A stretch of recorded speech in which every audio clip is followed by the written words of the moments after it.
What is one of the biggest ways that people create sales sabotage daily? I'm Scott Sylvan Bell. It's October 29th, 2017, 7:37 at night here in Orlando, Florida. Perfect day to talk about sales because there's nobody here and I couldn't film outside today, so we're going to film in the hotel building. That's cool with me. And you know, what it really comes down to is when people can't sell, they make unsurmountable excuses, right? So I was working with a group of people 2 weeks ago, and I had given a homework assignment for the guys. It was like really a daily assignment. Go out and do this, and then tomorrow when you come back in, we're going to talk about your results. And there were some people who went out there and they said, whoa, that really pushed my comfort zone, or that was really a tough question, or that was really a tough action, and I really didn't want to do it, but I did it, right? And then I had a couple people come back and they're like, no, I couldn't do it. I'm like, well, why not? Well, because I couldn't. Well, okay, at least come up with like some sort of crazy excuse for me. Like, you know, a school teacher is going to get my dog ate my homework. Well, you know, it just really wasn't the right buyer. And the whole thing was, it was like, no matter what my question was going to be, they were going to give me an excuse. And no matter what I was going to tell them, hey, here's what you're going to do, they weren't going to do it. They were going to come up with an excuse. And you're going to find that this happens a lot. You have a lot of people that they're more interested in giving you the excuse than taking action. So, you know, I signed up today for a new class, and it does push me outside of my comfort zone. It's something a little bit different than what I've done before. And I've got two options. I can either go with the class that I paid a good amount of money for, or I can come up with an excuse of why it wasn't going to work for me, right? And I got to tell you, for the amount of money that I paid, I'm not going to come up with an excuse. I'm willing to look dumb. I'm willing to look silly. There's a guy who's going to be, like I would guess to say a coach for like 6 weeks that I'm going to work with. And I've got two options, right? I can like kind of mail stuff in, or I could really work towards my effort. Now, my whole goal right now at this point is to work on a position where I can live on the beach in a tropical location where it never gets cold, and this is what I'm going to have to do it. So like, I've got goals, but you know, I've got two options. I can come up with like excuse A, excuse B, excuse C of why it's not going to work, or why it can't work, or why it shouldn't work, or I can say, hey, look, you know, I'm willing to take the lumps and look dumb and look silly. But I want you to, the next time that you're in a room and you're in with a bunch of salespeople and you're in with some closers, look at the closers. The closers are going to be the guys who are like, look, you know what, I did what I had to do to make the sale. I asked a tough question. I told the tough story, right? I did what I was supposed to do. And you're going to find that like 80% of the sales population, they're making excuses.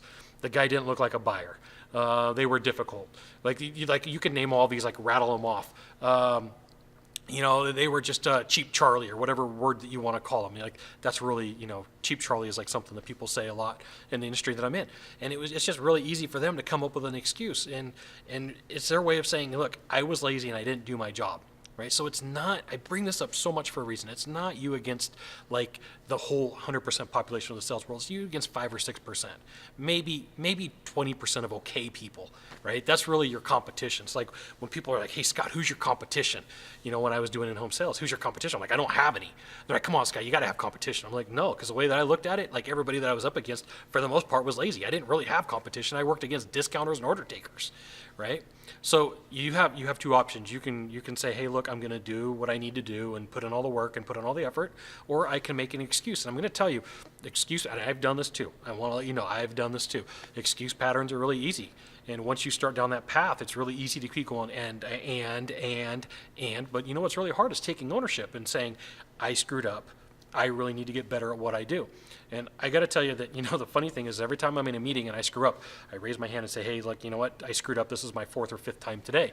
And I make a joke about it because then like it's over and I don't have to think about it anymore, and I move on and I don't make that mistake. But, you know, you're either going to close or you're going to make excuses. You got two options, close or make excuses. Which one do you want to do, right? A closer takes responsibility and says, I screwed up, I could have done better on my call, and here's the things that I could have done. Or they call a coach and say, hey, I went to this call and I didn't sell, what do? I screwed up, right? Somebody who's not is either going to complain, they're going to whine, or they're going to find an excuse and say, hey, here's all the reasons why I couldn't sell, right? Here's all the reasons why I couldn't sell. So, you know what? My advice for you is find all the reasons why you could sell and all the reasons why you didn't do your job. And that's the tough thing. That's the tough thing for you to hear. That was a tough thing to hear from my sales coach when I had one, when he was like, look, don't tell me about all the things you couldn't do. Tell me about all the things that you could have done. What could you have done to make that sell, right? Make that list first.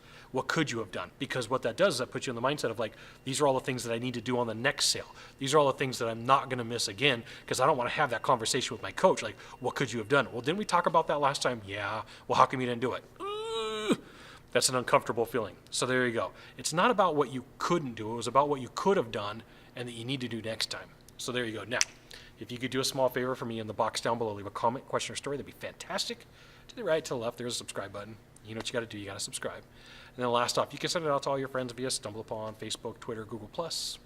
Why not even LinkedIn? Scott Sylvan Bell. We'll see you soon. Thanks for watching. Aloha.